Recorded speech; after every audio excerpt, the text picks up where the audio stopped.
Seimo narys konservatorius Evaldas Jurkevičius siekia, kad vyresni kaip 65 metų žmonės negalėtų parduoti savo turto be psichiatro pažymos.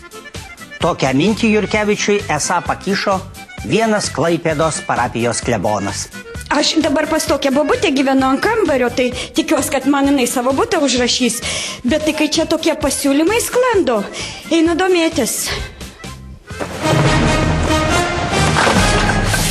Oi, koks tokia drėgmė, ne, operator? Ei, tu pirštinę susidėk, sušalsi. Neturi? Okei, tada aš draugiškai labai greitai pavarysiu, nes šiandien redaktor tokį siužet mum davė, kad čia tokią publicistiką pavarysim, kad putos drips. Eis gerai? Jau ready? Okei. 1, 2, 3. Sveiki. Tarp jūsų laida, tarp mūsų mergaičių.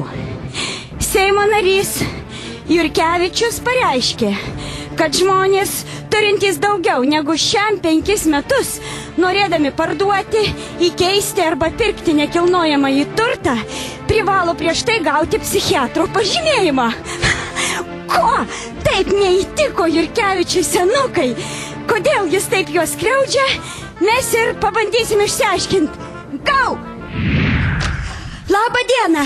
Tai vat mes čia, tarp mūsų laida, tarp mūsų mergaičių. Oi, atsiprašau, išpažinti sutrukdžiau, pardon. Nieko, prašom, žiūrėkit. Galima? Okei, čia mes dėl to, kaip tarėmės, dėl tos išpažinties. Dėl to interviu, kur tarėmės. Va, aš specialiai ir gerbiamą kleboną Šveikovskį pasikviečiau. Labą dieną. Labą dieną. Tai čia buvo jo idėja dėl tų senukų. Okei, tai gal mes taip tada ir darom tą interviu, ar ne? Niekur nelaukdami per vėlai. Okei, tai kągi, pristatykite įstatymo pataisą. Viskas yra labai paprasta. Va štai Brunono Kvartfurtiečio parapijoje buvo toksai atvejas. Lankiau bobutę, 90 metų bobutę lankiau. Kasdien lankydavausi, užtrukdavau po kelias valandas, klausydavau išpažinties. Labai nuodėminga bobutė pasitaikė. Ir va, po paskutinio patepimo, nors iš pradžių atrodė viskas gerai, jokių giminių, jokių globėjų, bet po paskutinio patepimo paaiškėjo, kad ji savo 3 kambarių butą užrašė kaimyniai, tą sutvarkė su notarais įkvit. Todėl norėjau pasakyti, kad reikia tam užkirsti kelią, nes toks atvejas buvo ne tik Brunono Kvartfurtiečio parapijoje, bet ir Brunono Frankfurtiečio parapijoje. Ten klebonui 3 senukai nuplaukė. Kaip supras, nuplaukė? Mes paprastai susitvarkom taip, kad tie senukų butai atitektų bažnyčiai, o paskui parduodam. Kodėl? Na, mums reikia lėšų, pinigų, bažnyčios stogo remontui. Aš nesuprantu, tai kas su tais bažnyčių stogais daros? Kodėl jiems visiems reikia tų remonto? Ateini į bažnyčią, stovi atskira aukų dėžutė ir parašyta bažnyčios stogo remontui. Nes lėšos labai lėtai renkasi, suprantate? Todėl mes pradedame aukas rinkti dar tada, kol stogas sveikas yra. Okei, meskim tuos stogus, grįžkim prie jūsų, tai yra prie senukų. Tai sakykite, tai dabar senukas, norėdamas tvarkyti savo reikalus, privalo gauti psichiatro pažymą, ar ne? Taip. Ne tik psichiatro, bet ir kunigo, suprantate, nes kas geriau už kunigą gali žinoti, kuriam senukui jo parapijoje pasimaišė stogas, o kuris senukas užrašys savo butą bažnyčiai. Okei, tai tada pasakykit, kas išeina. Tai reiškia, kad disponuotų savo turtu, pažymas turėtų gauti ir Landsbergis, ir Lubys. Įsivaizduokite, kad... Įsivaizduokite.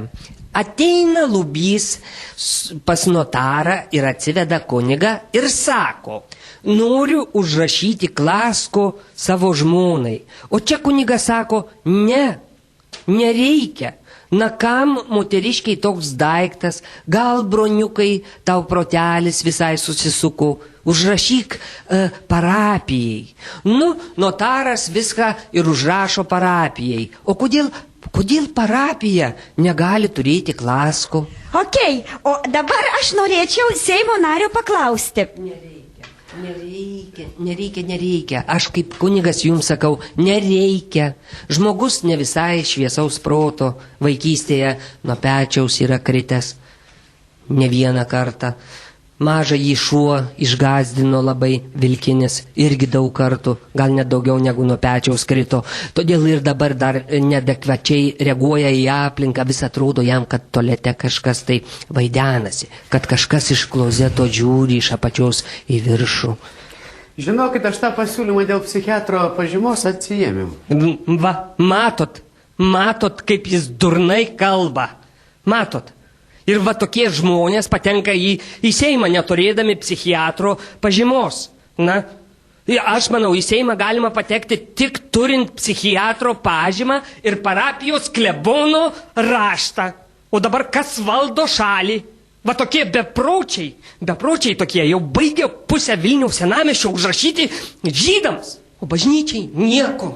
Esu kaltas, esu labai kaltas. Labai kaltas, dabar jau lengva taip, kaltas, kur tu buvai sausio 13? Okei, gal jau mes čia ir užbaigim laidą, tarp jūsų buvo laida tarp mūsų mergaičių, tai dar ačiū Dievui, kad žurnalistams nereikia, kad dirbtų gauti psichiatro pažymos, o tai čia mus visus uždarytų. Ir akistata, ir abipus sienos, ir pirmutinė instancija, ir paskutinė instancija, ir srovės, man atrodo, viską uždarytų.